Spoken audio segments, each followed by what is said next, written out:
Welcome to the Butterfly Effect. I'm Chris Horner, and this is the exciting Stage 7 of the Vuelta España 2021. 152 kilometers in today's race, 6 categorized climbs on the stage, and it has a summit finish. So the last climb is about 8 kilometers long, and it has over 10% pitches in the climb. It'll narrow, and then it'll be hairpins all the way to the top at where the finish line is placed. Now, today's stage, you know it's going to be exciting. We've seen already Jumbo-Visma have not had strong domestiques with Primož Roglič, race leader at this year's Vuelta, during any of the mountain finishes earlier in the week. Now, when the racing starts, thank goodness for the racers, there was a long neutral section because it allowed everyone to get their legs warmed up, and then 7 kilometers more or less before the first climb starts. When the first climb starts, though, the action starts in the race and it's blowing up. From behind, people are getting dropped all over the place. The riders are suffering and attacks are going up the road left and right. Finally, about 115 kilometers, 6 riders get up the front, and it has 3 DSM riders along for company. Those DSM riders, Arsman, Hamilton, and Michael Storer made the front group of 6. Now there's 24 more riders coming from the back with 2 Jumbo-Visma riders. Sepp Kuss, Sam Oomen are both the Jumbo-Visma riders in there. I don't like this tactic at all. I do not like leaving red jersey race leader Primož Roglič with less teammates than he already has. 3 teammates from Jumbo-Visma have already been dropped out the back, and we will never see those guys again until the start of tomorrow's stage. So Primož Roglič is in trouble with 24 guys going up the road. Now, just to reassure you guys that I know what I'm talking about, Jumbo-Visma don't like it either. So they'll pull Sam Oomen out of that group of 24. Now my question is, why was he in there to begin with? Remember, this is not Star Trek. You cannot beam someone to Earth just like you cannot beam someone to the front group of attackers, the front breakaway guys. Every time a rider is in that front break, most likely 99.9% of the time, they earn that, and they had to spend a lot of chips and put a lot of nails in the legs in order to get in there.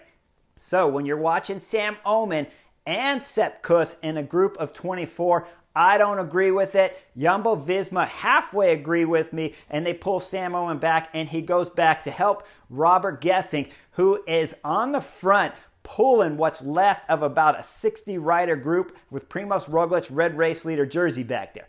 Up front, that group of now 23 will finally merge with the group of 6, so you got 29 guys in the front group. Movistar represented with 2 guys, with Verona being their main guy. Then you have DSM, who started the group of 6 with 3. Now they've even increased their numbers with 2 more riders added in there, Romain Bardet and Tuzveld. That makes 5 DSM riders in the front group. Now here's the funny story. You got 5 DSM riders in a front group of 29, and guess what? They're still not even the team that's working on the front up there. It's Matteo Trentin, the UAE Team Emirates rider, who has Jan Polanc back there, who is GC race leader at this moment in that front group, if Trentin can get them all the way to the finish line. Now, there's a lot of racing still to be had, and there's KOM battles. So we see up there with Romain Bardet going for KOM points. Jan Polanc will do some attacking for KOM, even himself. So he's got 2 objectives, going for KOM points, and he could be red race leader jersey at the end of today's stage. But remember, you still got to get up over the last final Category 1 summit finish if you want to be race leader on today's race. Now with 45 kilometers to go still, that's when the attacks start. And they start up front in the breakaway, and they start in the back with race leaders Primož Roglič getting attacked from Movistar guys. Up front when the attacks start, Sepp Kuss has a problem with his bike and drops the chain. We see the chain off. He's trying to get his foot wrapped around the chain to be able to put it back on. He'll finally have to stop and get off his bike and chase back. This is what I'm talking about. In bike racing, there's trouble around every corner. I don't like having Sepp Kuss in the front group when he could be back there with Primož Roglič. But, okay, they got him in there. They're going to keep him there. So you think he's going to try to win the stage, right? But we've already seen Sepp Kuss dropped on both mountain summit finishes earlier in the week here at the Vuelta when there's still 30 guys left in the front group. So Gotta believe he's spinning some chips to have been in that group. Now he's dropped his chain, so he's going to have to chase back on. Now, 45 kilometers ago, I said that was the front brake attack. At the same moment, the camera's got to flip back because Movistar's on the attack back there. Alejandro Valverde, he's got a teammate with him. They're diving into the right turn, and Valverde hits a bump. His right hand slips off the handlebars. You'll see him put his hands back on the handlebar, but guess what? The damage has already been done. There's nothing he can do about it. He's going straight off the road. You'll see the front tire. He's probably got the brakes locked up as hard as he can. Then the tires give way. He slips down, crashes, and off the road. Luckily for Valverde, there was an opening right there from the guardrail. He was able to miss the guardrail, and he slides off and over the hill. His teammate will stop for him and help him get back up. But Valverde's Tour of Spain is over. Looks like he has some injuries that he's just not going to be able to recover for. So he'll drop out of today's race. Now, I left one thing out earlier in the race. It was Hugh Carthy, the EF Education rider. We saw him having problems yesterday's stage in the crosswinds. It wasn't the crosswinds giving him problems. He just doesn't have the form and the body's not performing. So one of our main GC guys, Hugh Carthy, dropped out early on today's stage. Now let's get back up to the action because with 30K to go, the front group with Lawson Craddock, EF Education riders throwing in attack. He's got Pavel Sivakov with him and Michael Storer. Now remember, Michael Storer was part of the first original 6 that broke away from the field. Now he's following the attack with 30 kilometers to go that Lawson Craddock's putting in with Pavel Sivakov, the Ineos rider, following along. Now, Pavel Sivakov attacks at about 15 kilometers to go just as they're coming up to the summit of the penultimate climb of today's race. He drops the chain too. There's chains dropping. There's bikes crashing. There's all kinds of action in today's stage. And don't even forget about the 1,000 attacks that went out, that were going on throughout today's stage. Michael Storer doesn't wait for Sivakov when he dropped his chain. Storer, you see him look back, so he knows he's having bike problems. Stays on the gas. Anyways, I'd have done the same thing, Michael Storer. If someone's going to attack you going up the climb and they drop their chain, that's their own fault. I'm going full gas. Pavel Sivakov will do everything he can after fixing his bike. He'll catch Lawson Craddock, drop the EF Education rider, and bridge up to Michael Storer. And now you know he's not happy because they're having some words up there. When they go over the top on the last descent before the final climb, Lawson Craddock finds a way to get back onto the front group of 2 just before the climb starts, but it won't last long because he gets popped right away. Up front, in the chase group of what's left of the breakaway, at one point in time, that group of 3 with Lawson Craddock, Sivakov, Michael Storer had about 30 seconds, but now that time is dropped, and the group from behind chasing, it's Carlos Verona with Krohn, the Lotto Sudol rider, bridging across. Verona looks fantastic. He is bridging across smoothly and on the pedal. Doesn't even look like he put much effort to bridge across up to the 2 race leaders up front. When he gets there, they stay together for a short time until 6 kilometers to go when Verona throws in the first big attack on the group up front with 6 kilometers to go. That won't dislodge guys, but at 4 kilometers to go, that's when things start mixing stuff up and Verona has got a gap. Now, I'm thinking sitting on the couch, he looked fantastic when he bridged across. This is his second attack. He's got a great gap, but there's Michael Storer back there still.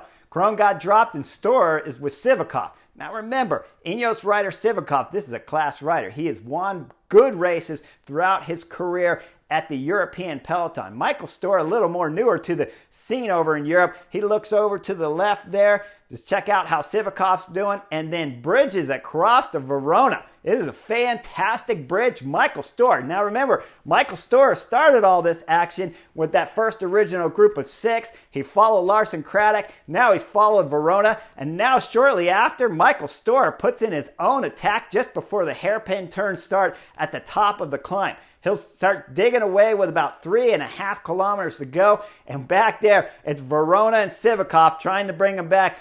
Verona, he's got some motivation. The cars finally slide by on the right side. You know that's a bad sign. If you're sitting on the couch and you see the cars pass the rider, that means the front rider's getting a gap of enough time that they can bring support vehicles behind him. So Carlos Verona knows as soon as that car passes him on the right, that gap's getting big. But it's hairpins turns, and we're talking about 10-15%. It's massively steep. Carlos Verona's going to put in one more big effort. He's going to dislodge Sivakov, and he's trying to go solo to Michael Michael Storer, the DSM rider, up the road. Storer just keeps finding some energy from deep down inside and pushing hard. Holds off Verona on the line to take an absolutely beautiful, exciting, attacking style all day long win on today's stage 7. Great job, Michael Storer. That was a fantastic win. And if anyone in a group of 30, which later became 29, which later became 3, which grew to 4, and then became a solo effort, deserves a win, there's nobody in that group that deserves it more than you, because you were fabulous on today's stage. Verona will hold off for second. Third will be Sivakov, who suffered the last 5 kilometers up today's climb. Now let's go back to the GC favorites, because in that group of 29, you had a lot of guys that were taking over the red jersey. Sepp Kuss could have taken over the red leader's jersey from his teammate Primoz Roglic if he had a fantastic climb. Jack Haig, the Bahrain victorious rider, was up there just slightly ahead of Sepp Kuss before the stage started on general classification. He could have took the jersey. Now, you go back a little bit further, UAE Team Emirates, who rode on the front with Matteo Trentin most of the stage. Jan Polak, he could have easily taken the jersey, but he failed when the last climb started and got popped early. Felix Großschartner, the Bora Hansgrohe rider, he had been sitting on the whole time in the front brake. Now he's digging as hard as he can to try to get the red jersey. He'll cross the line 135 back on stage winner Michael Storer, but we still got a battle for GC happening below. Now when the climb started with about 8 kilometers to go, Team Astana were all over the front in huge numbers, riding for Vlasov, the Russian rider. This, again, we're going to go back. This is a knucklehead award if I got to give any. How many times does race leader Primoz Roglic have to get pulled to the finish? So Astana's on the front. They're driving as hard as they can until all their guys blow up. Adam Yates, will see him jump on the front and reduce the group down to about 6 or 7 back there of GC favorites. Carapaz, though, is having problems. He's coming off. Vlasov, the Astana rider, who all of his teammates were riding on the front at the bottom, setting a vicious pace, gets dropped from the GC favorites and loses time on Primoz Roglic. Now, Primoz Roglic crosses the line second. It was second out of that group of GC favorites is Adam Yates that led the line of GC favorites across. But guess what? Primoz Roglic, you can't even give red away. Now, you raced fantastic. I love Primoz Roglic's tactics throughout today's stage. Only one point in time when Alejandro Valverde crashed and then Movistar along with Carapaz. So it was Lopez from Movistar and Carapaz attacking. Did Primoz Roglic leave the safety of his teammates and follow that dangerous attack? After that, he hasn't done anything. At the beginning of this last climb, he followed the Astana attack. Now he followed Adam Yates to the finish. Lopez put in a little bit of dig. Adam Yates finishes off, crosses the line. Primoz Roglic at no point in time was worried about losing red jersey today. He crossed the line sitting second and never once put the pressure to the pedals in order to try to save the red jersey. Fantastic. There was no reason. If he could give the jersey away up there to Bora Hansgrohe's Großschartner, that's fantastic because tomorrow's a flat stage, which means that then they could just take a rest. Now, instead, he keeps the red jersey by 8 seconds on today's stage. So Bora Hansgrohe, Großschartner, if you just went a little bit harder, you would have had red, but I understand that the legs hurt, and we're talking about a massive steep climb at the finish of today's stage. You can only do what you can do, but 8 seconds will cost you the red jersey. Jumbo-Visma, you're still going to have to defend it tomorrow. Hopefully the sprinter teams help you out. Then remember, Sunday is another massive stage to look forward to. Hope you guys like today's take on the butterfly effect. Like and subscribe because there's more coming throughout the week. See you guys real soon.